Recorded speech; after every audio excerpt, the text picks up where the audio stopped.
मैयत ने कफन चोरी करने वाले का हाथ पकड़ लिया।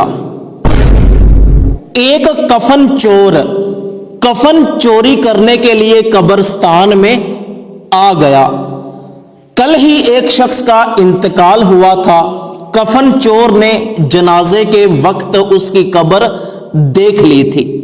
अब ये कफन चोर दोपहर के वक्त उसकी नई बनी हुई कब्र पर पहुंच गया कि आज मैं इसका कफन चोरी करके बेच दूंगा।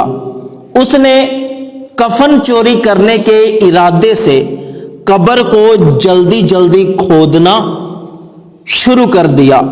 उसे डर भी था कि कहीं कोई कब्रिस्तान में ना आ जाए। वो इधर उधर भी देखता रहा। जल्दी जल्दी वो कब्र को खोदने लगा ताकि कफन चोरी कर सके।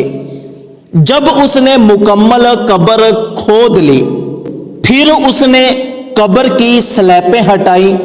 जब कब्र के अंदर पड़ा हुआ मुर्दा नजर आया तो वो उसके कफन के ऊपर गिरी हुई मिट्टी को साइड पर करने लगा।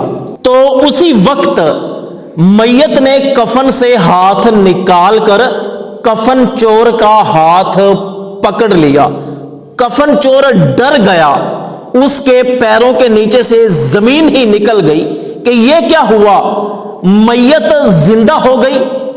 और वो अपने हाथ को छुड़ाने लगा, खींचने लगा, लेकिन मरने वाले ने उसका हाथ नहीं छोड़ा। फिर कफन चोर ने यह सुना कि मरने वाला शख्स उससे ये कह रहा है कि तुझे शर्म नहीं आती, तू जन्नती होकर एक जन्नती का कफन चोरी कर रहा है। तो चोर ने कहा, मैं तो कफन चोर हूं, तू मर गया, तू नेक इंसान था, तू तो जन्नती है। मैं तो एक कफन चोर हूं, मैं कैसे जन्नती हो गया। तो मैयत ने कहा कि जिस बंदे ने मेरा जनाजा पढ़ा था, अल्लाह पाक ने सबको बख्श दिया है। तो तूने भी मेरा जनाजा पढ़ा है, इसलिए तू भी जन्नती हो गया। तो अब दोबारा जिंदगी में ये काम ना करना। तो कफन चोर ने कहा कि मैं सच्चे दिल से तौबा करता हूं, मैं अल्लाह पाक से माफी मांगता हूं कि आज के बाद मैं कभी भी किसी का कफन चोरी नहीं करूंगा, कोई गुनाह नहीं करूंगा। तो इसके बाद उस कफन चोर ने उसी तरह उसका हाथ कफन के अंदर रखकर उसके ऊपर मिट्टी डालना शुरू कर दी। तो दोस्तों, हदीस मुबारका में आता है कि हर मुसलमान का जनाजा पढ़ो, इसलिए कि अगर मरने वाला नेक होगा तो जनाजा पढ़ने वालों की उसके तुफैल बख्शिश हो जाएगी।